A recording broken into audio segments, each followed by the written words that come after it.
Train on my mind, Stony Creek, and I don't believe you've met my baby. And we have, exactly at 2:30 on London Country, a very, very special guest. One of not only the most famous persons of rock and roll and country music, but also, we're going to prove today, one of the top writers in country music. Carl Perkins, welcome. Thank you, Bob. It's a pleasure to be here, pal. Thank you very much. Well, it's wonderful to have you. You've been over to England a few times, and our schedules have never met, but finally it has for London Country, and we're going to do...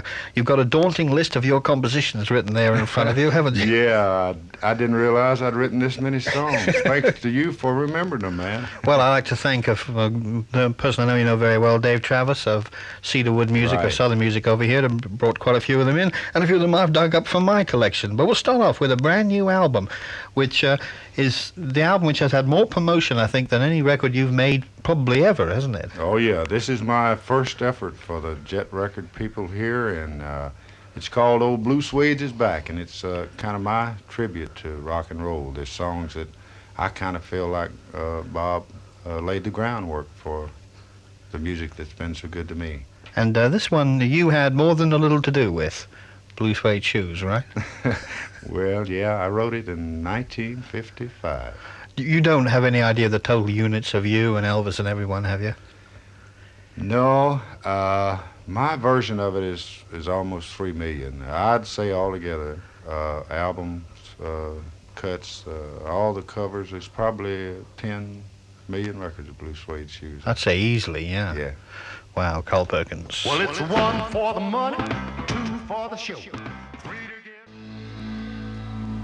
Yeah, Blue Suede Shoes. What else could we start off with on our special program with Carl Perkins, live and in person? In fact, we're going to ask you in a while to ring in, so think of some questions, because not only will you have you don't mind answering questions from listeners, Carl, do you? Oh, I'd love to, sure. Right, we're not only going to do that, but we're going to number the ones that we have out, and not only are you going to get the question answered, but 6 of you are going to win Carl's latest album, thanks to Jet Records, and that's called Old Blue Suede Is back. Is Blue back. Suede's back. Great.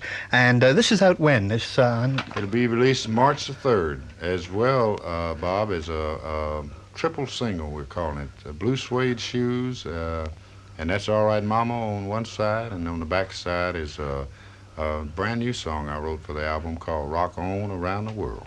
We're going to play that later on. All right. Well, as I said, we're going to have a great many of other people singing your songs, and this is a man, in fact, is one of the few cases in which you've co-written, isn't it, this song coming up?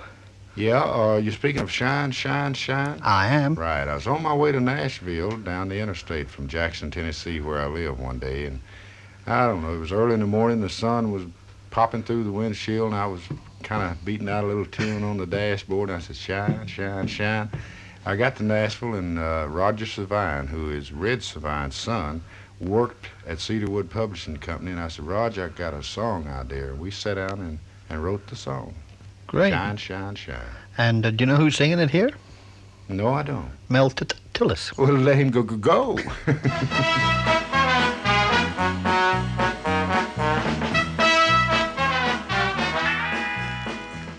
Well, Mama told me and Daddy cried, said you got... Well, there it is, Mel Tillis and Shine, Shine, Shine. I think the most surprised person to hear that is Carl Perkins, right? Right, Bob. That's the first time I've ever heard that. I like that. You Mel even- didn't stutter a lick there. No, he doesn't when he sings. He's all right. Yeah. And you had no idea that'd been recorded, had you? No, I didn't.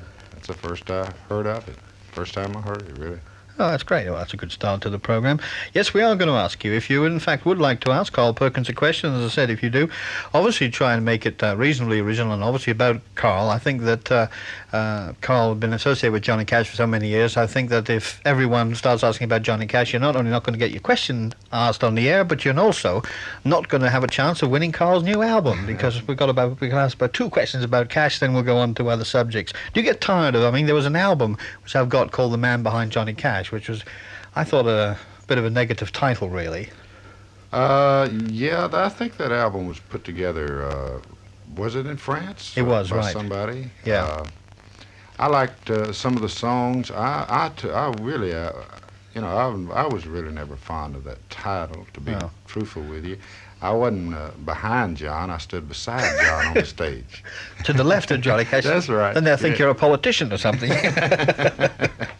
But right. we're going to have another one of your compositions here, Carl, and this is by Mickey Gilley, who, since he's recorded this, has done very well for himself, thank you.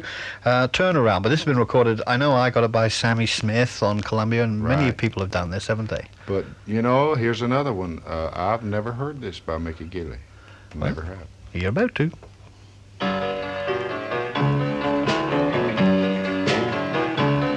When you're all alone and blue, and the world looks down on you.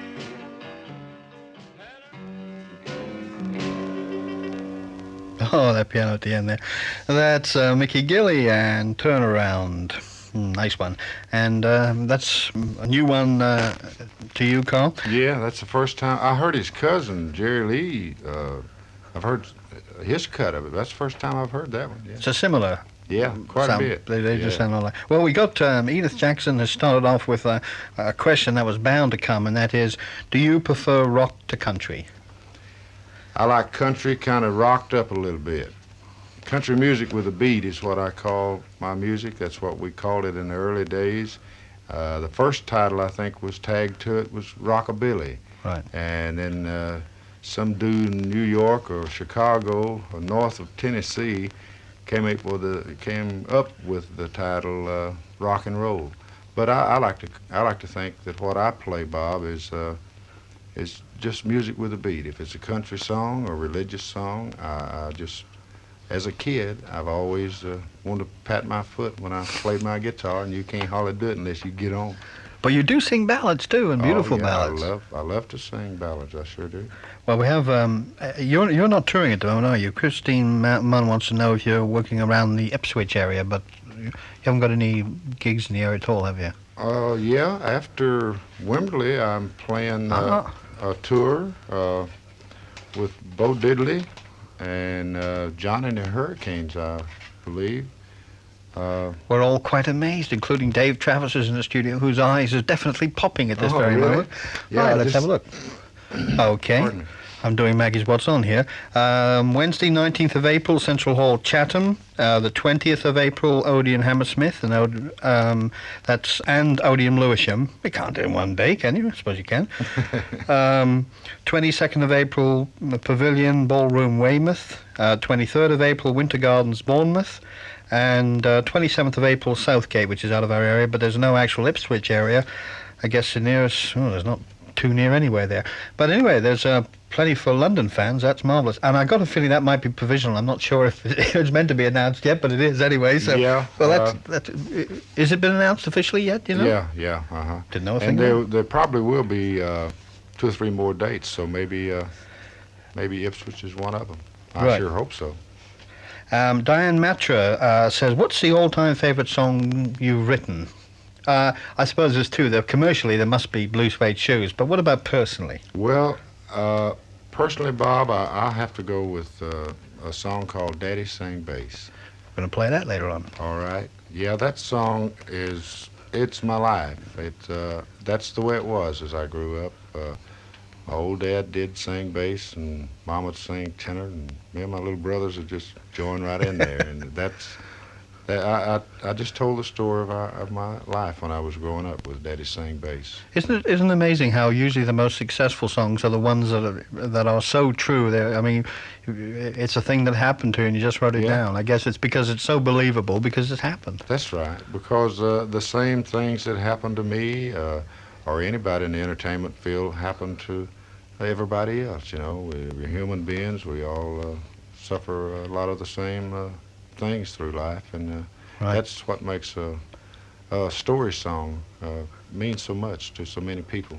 Absolutely. Well, we got one now, which is something very different. This is a narration, and religious narration, I believe, isn't it? But written, read here by Buddy Starcher. Right. What made you write this? Is it so different for you? Well, pardon me, I was reading my Bible at home one day, and I was looking at the picture of the painting of the Last Supper, and I don't know, weird thoughts started coming to my head, and I started writing them down, and this is what I came up with.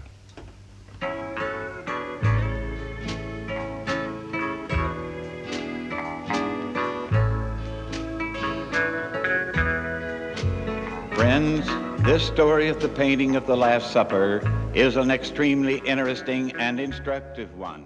Mr. Da Vinci, I am the man you painted just 6 years ago as the face of Jesus Christ.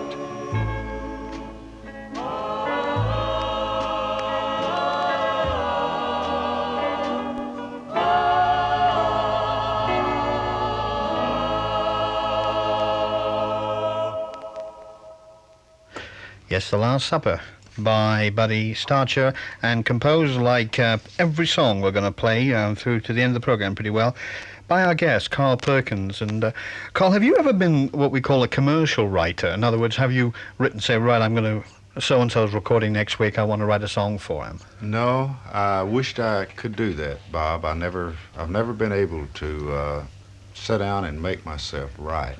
It's something that happens most of the time, or well, not most of the time, but quite a bit of the time. I like to fish a lot. I get out in my fishing boat and I get along out there, and that's where I write a lot of songs. And then again, like I said a while ago with Shine, Shine, Shine, it happened driving down the road in the car. But I am not a commercial writer to sit down and, just say, let's write a song. I draw blanks. I just have to let it happen. James Miles in Lee Valley wants to know, were you one of the people who made the famous and so far unheard recordings with Elvis, Cash, and Jerry Lee Lewis as the $1 Million Quartet? Yeah, I am. I sure am. I'm 1/4 of that quartet. That happened at a recording session in 1956 down at Sun Record Company, the day that I recorded Matchbox and Your True Love. Jerry Lee Lewis was playing piano. Cash was just in the studio there. He would come quite often when I was recording.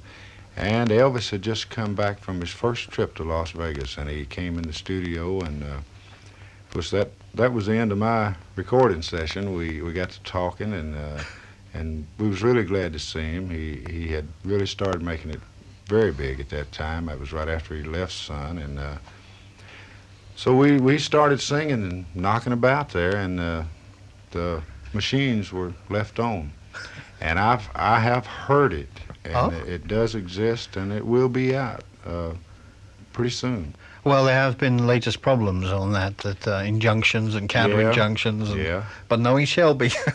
Yeah, but it will be out. I'd say the album will be released within the next month. Well, I one think way or the other, it's coming out. That'd be great. I wonder what he means by that. What's the quality like? Oddly enough, Bob, it's not really bad. It's my guitar playing is horrible on it. Of course, it always has been, but hardly. Oh, not knowing it was being recorded, it's a real loose type thing, and we stop right in the middle of a song once in a while, and somebody will say, Elvis say, "Hey, boy, that ain't the words of that song," and he'll say, "Here, it goes like this," But there's a few things that really held together real good on there, and most of it is old Southern religious, up-tempo religious songs. And well, that's great. It sounds much better than I thought it would. Oh, that's fine. We're going to have now one, and this is by, besides yourself, was one of my favorite rock and rollers was Fats Domino, still is. Oh, yeah. He had a certain something, and I've noticed in this one, you've kept very close to his arrangement of it, haven't you? Yeah, this is one that's on the new album, Old Blue Suede's Back, and of course I kind of tried to pick a song by, several of the different artists on this album. And it was really hard to come up with one song when you got people like Chuck Berry, Fats Domino, Little Richard that had so many great ones. Right. But this one happened to be my favorite Fats Domino song. Yes, it's me and I'm in love again. Yes, it's me and I'm in love again.